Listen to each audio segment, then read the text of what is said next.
mustawaha nololeed ee aad joogto guushu markaa kuma xidhna adduunka inta kaa soo gaadhay magac iyo maamuus iyo hantina guushu kuma xidhna waad kadeednaan kartaa adigoo madaxweyne ah waad kadeednaan kartaa adigoo taajir ah waad kadeednaan kartaa adoo magac iyo maamuus leh waanaad kadeednaan kartaa adigoo faqiir ah intaba kadeedku wuu la socon karaa guushuna way la socon kartaa idan guush iyo kadeedku ama guush iyo guuldarradu kuma xidhna waxa gacantaada ku jira iyo magac iyo maamuuska aad leedahay inta uu leegya kuma xidhna kaa kuma xidhna waxa uu ku xidhan yahay inta aad rabbigaa xidhiidha leedahay inta aad nolosha macnaheeda fahmayso inta aad garanaysa maxaad u nooshahay qof hadduu maanta dhaqaaqo socdaal galo meel uu socdaana aanay jirin se uu yidhaahdo mar qudha nasan maayo ow daalo muxuu kororhsado waxba ma kororhsan soo maaha laakiin haddaad hadaf leeday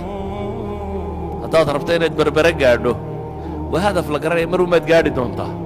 waa hadaf muxadada nolosha haddaad hadaf dhaba ka yeelan weydo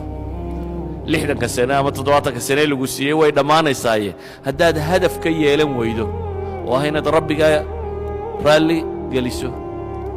jannana raadacaysatid naarna ka badbaadid hadafkaa haddaad xaqiijin kari weydo noloshu qiimo ma leh wax kastoo agtaada yaallana qiimo ma leh waad kadeedanta inta kadeedan baad ku jirtaa haddaad intaa fahamtana inta guulaysataad ku jirtaa walow aqoontaadu ha yaraato tusaalaan idin siin nebi maxamed calayhi salaatu wasalaam oo fadhiya xadiidka bukhaari ayaa nin soo maray qoladii la fadhido yidhi bal ninkaa ka warrama waa idhaahdeen waa nin hadduu gabadh ku weyddiisto waa nin gabadh la siiyaa bay idhaahdeen hadduu shafeec erga kuugu yimaadana waa nin ergadiisa la aqbalo hadduu hadlana waa nin la dhegaysta bay idhaahdeen mudan in la dhegaysto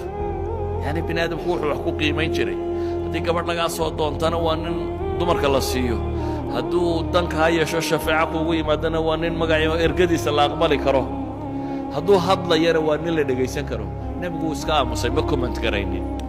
mid kalaa soo maray markaasuu yidhi kaa ka warrama markaasay idhaahdeen hadduu gabadhku weyddiistana mid loo guuriyo maaha hadduu erga kuugu yimaadana ergadiisa ku la aqbalo maaha hadduu hadlana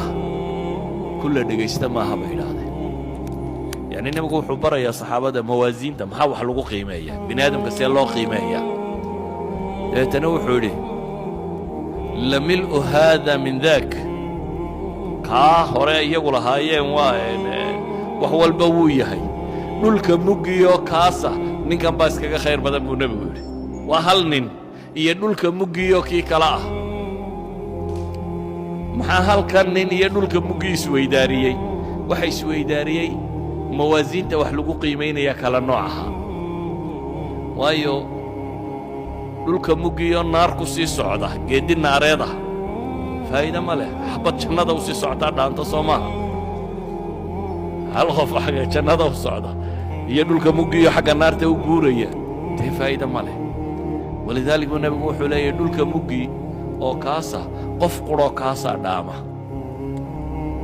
ayuha alaxibba waxaa dhibtu inaga haysataa waxa weeyaan dadka mawaasiintii baa laga qalday wixii ay wax ku qiimayn lahaayeen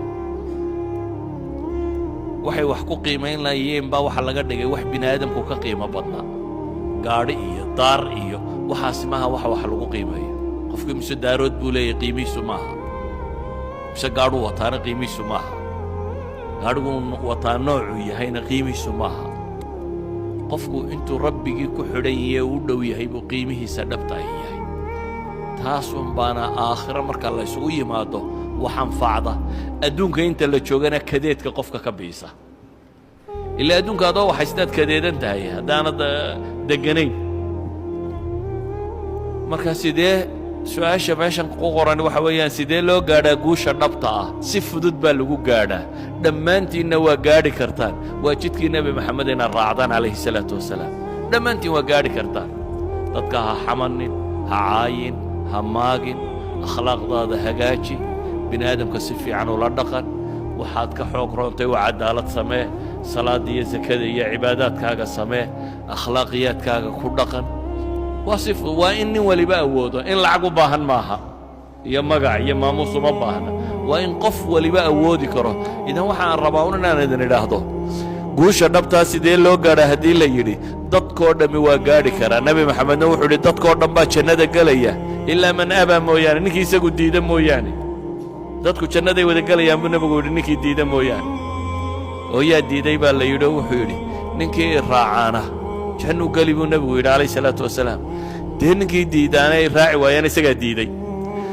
idan inaad guulaysataa kuma xidhna inaad yar tahay iyo inaad weyntahay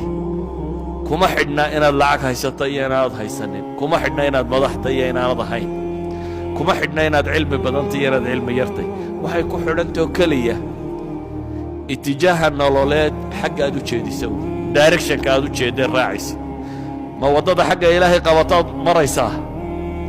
mise waddada xagga naarta qabataad maraysaa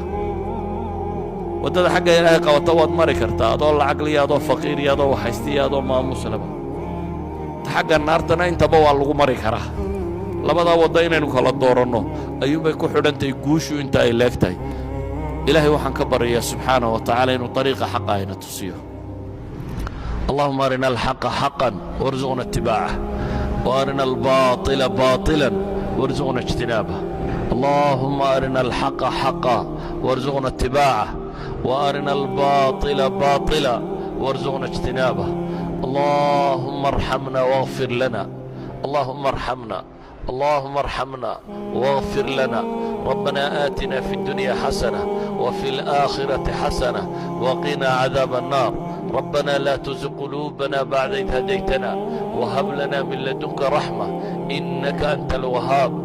ربنا آتنا في الدنيا حسنة وفي الآخرة حسنة وقنا عذاب النار وصلى الله على النبي محمد وعلى آله وصحبه وسلم والحمد لله رب العالمين.